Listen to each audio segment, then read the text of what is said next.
পটল করছি।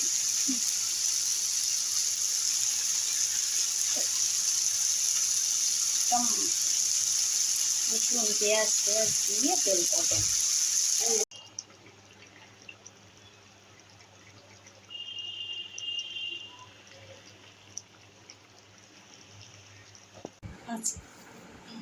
আজকে দুপুরে এটা থালাটা সাজাবো। এবার আমি আজকে রাঁধলাম করলাম তাহলে উচ্ছে ভাজা করলাম।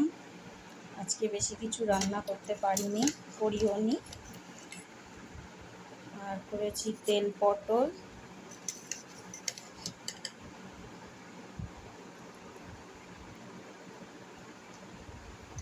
আর ডিম আলু সয়াবিন দিয়ে একটা তরকারি করেছি। এই হচ্ছে আজকে দুপুরে মেনু।